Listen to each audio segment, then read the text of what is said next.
السلام عليكم ورحمة الله، مرحبا بكم في هذا الفيديو التفاعلي على قناة مملكة. في هذا الفيديو غادي نشوفوا واحد الحوار، يعني بطبيعة الحال ماشي كامل حيت حوار فيه 27 دقيقة. غنشوفوا مقتطفات من الحوار ونعلقوا عليه في قناة الحوار اللي كانت جابت المعارض الجزائري محمد العربي زيتوت الذي يقيم في لندن كما هو معروف. أول شيء، يعني الملاحظة اللي غتلاحظوها معايا هو أن قناة الحوار جابت جزائري بدون مغربي. مكاينش يعني الرأي والرأي الآخر، وهذا غلط، لأن المعارض الجزائري كما غتشوفوا واخا هو معارض للنظام في بلادو ما كيخرجش من القوقعة ديال العقلية الجزائرية اللي ما كتقولش الحقائق كاملة، يعني كتنقص منها يعني الرأي ديالو هذاك حنا كنحترمو، ولكن حنا كمغاربة عارفين التاريخ شنو فيه والوقائع شنو فيها. ننطلقوا على بركة الله، نسمعوا يعني المقتطف الأول ونتوقفوا ونعلقوا عليه. ذكرى الثلاثين على غلق الحدود ما بين الجزائر والمغرب. 30 سنة يا الله. في مثل إغلاق تام غلق الحدود البرية. والحقيقة أن الواقعة جاءت بعد أن حدثت عملية إرهابية في مدينة مراكش قتل فيها سائحين إسبانيين وجرح ثالث. واتهم النظام المغربي يومها الملك الحسن الثاني أن ألقوا القبض على جزائريين يحملون الجنسية الفرنسية، وقالوا أنهم الذين قاموا بالعملية، وهذا هو المرجح. لكن الحسن الثاني ارتكب خطأ كان الجنرالات ينتظرونه، وهو أنه قام بفرض التأشيرة على الجزائريين سواء كانوا يحملون جوازا جزائريا أو يحملون جوازا أجنبيا. المهم أن نتوقفوا هنا. فاللي كيبان هضرتو، يعني أن على حسب ما قال أن الجنرالات الجزائريين كانوا كيتسناو المغرب غير يغلط، قالوا أن هذا ماشي غلط، هذه غادي نرجعوا لها بطبيعة الحال. يعني كانوا كيتسناو غير المغرب يدير شي حاجة معاهم باش يغلقوا الحدود، ولا ربما كان ممكن توقعوا أكثر، كان ممكن يديروا أكثر. هذا الاعتراف يعني الصريح الأول من جهة العربي زيتوت أن الجزائريين أو الجنرالات كانوا كينتظروا غير المغرب يقوم بشي حاجة باش تكون ردة فعل عنيفة. التعليق الثاني أنه كيقول أن الحسن الثاني الله يرحمه ارتكب غلط.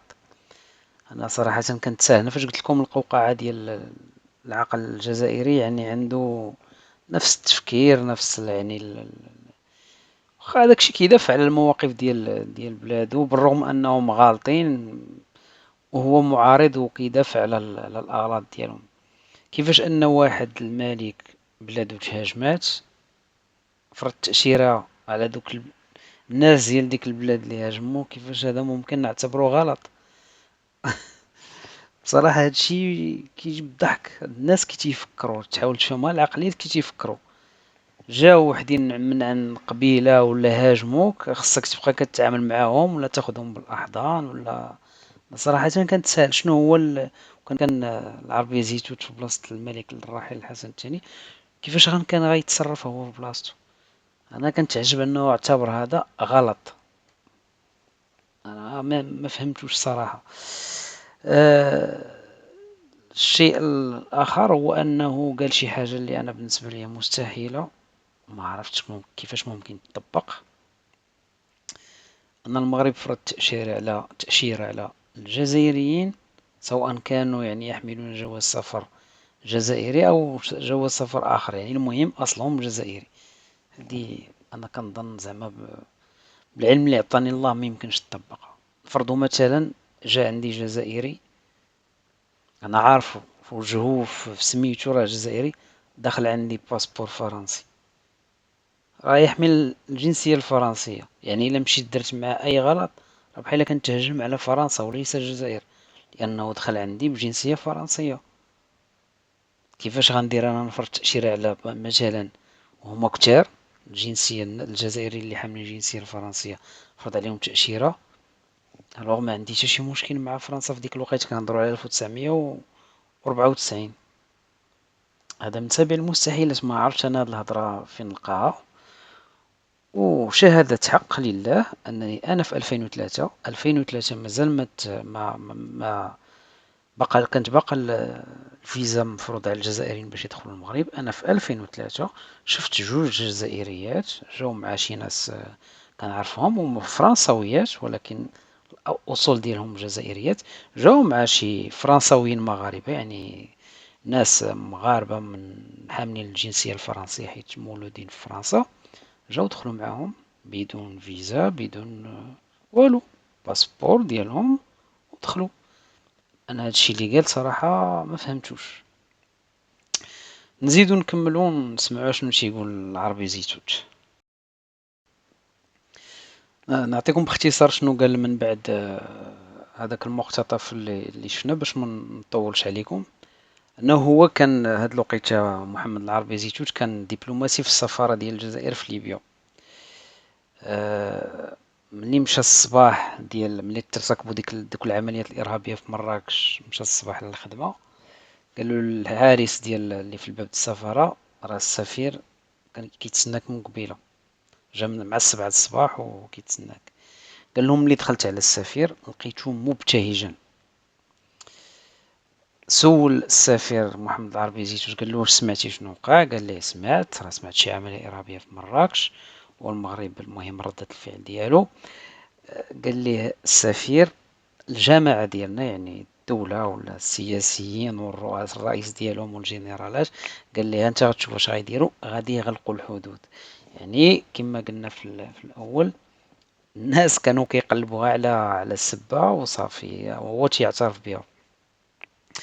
غادي يسولوا واحد من دوك الضيوف اللي جالسين معاه، نسمعوا السؤال اللي وجه ليه ونعلقوا عليه. بحاجة مثل هذه. طبعا هم فرضوا التأشيرة على المغاربة أيضا وغلقوا الحدود. محمد سعيدي هذا لم يكن أي شخص، كان هو رئيس ديوان. طيب سؤال بس لو سمحت لي، انه من باب المعامله بالمثل فرضوا تاشيره، اغلاق الحدود ما علاقه؟ إغلاق الحدود يفسره فيما بعد، فسره الشخص اللي هو اليوم وزير الخارجية أحمد عطاف، فسره قبل حوالي 10 سنوات مع إحدى القنوات. قال لهم أنا الذي كتبت، وكان يومها هو رقم 2 في وزارة الخارجية، كان كاتب الدولة الشؤون المغاربية. قال لهم أنا الذي كتبت التقرير الذي بمقتضاه أغلقت الحدود. قال كنا نتهم النظام المغربي بأنه يسمح بدخول وخروج بعض العناصر المسلحة ودخول وخروج سلاح، لكن لم يكن لدينا أدلة حقيقية. وفي نفس الوقت يعني كان فيه الحديث يومها على بناء المغرب الكبير، المغرب العربي. ديما كإثبات هنا كيعطي اعترافات أن عطاف اللي دابا وزير الخارجية كان خدام ديك الوقيته فاش تغلقوا الحدود، كان خدام في وزارة الخارجية، هو اللي كتب البيان باش يصدر القرار ديال غلق الحدود. السبب كما قال زيتوت أنهم كانوا كيقولوا بدون أدلة باش نعرفوا الناس كي تيفكروا، كانوا كيقولوا شاكين ان من المغرب كيدخل السلاح للجزائر وربما المخدرات كما قالوا وما الى ذلك. كانوا شاكين ولكن ما لقاو حتى اثبات. الناس يعني كيخدموا بالشك، موسوسين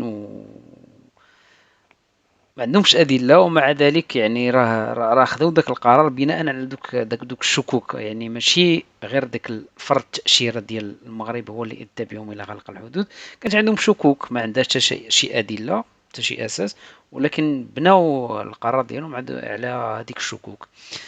قال لي الضيف انه يعني مبدا المعامله بالمثل، فرضوا عليكم تاشيرات فرضوا عليهم تاشيره بكل بساطه.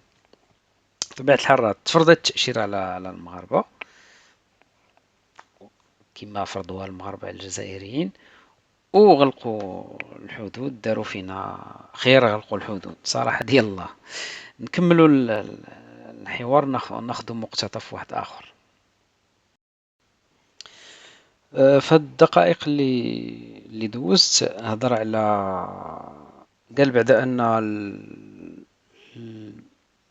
ما كان الجنرالات يعتقدون غير صحيح، يعني كيعترف بها، يعني أن المغرب ساهم في دخول، ولا كيساهم في دخول المسلحين. كنهضروا بطبيعة الحال على ذاك الوقيته ديال 94 في غلق الحدود. قال أنه غير صحيح. قال أن شي جزائري منشق، وأظن غالب الظن هو الحبيب السويدية، أنا لست متأكد، ولكن غالب الظن غادي يكون هو الحبيب السويدية، كاتب الكتاب ديال الحرب القذرة. بديت كنقرا ولكن ما كملتوش معاه كامل للأسف. قال أن شي جزائري منشق اعترف أنهم كانوا في هذيك العمل، أن المخابرات الجزائرية يعني ساهمت في هذيك العملية، أنه هو كيعترف أنه خدم في هذيك العملية ديال أطلس أسني ولا تفجيرات مراكش، يعني هما اللي كانوا موراها. هدر من بعد على التطبيع، هدر على غلق الأجواء وما إلى ذلك. نسمع واحد السؤال وجهه ليه الضيف اللي معاه ونرجعوا نعلقوا عليه.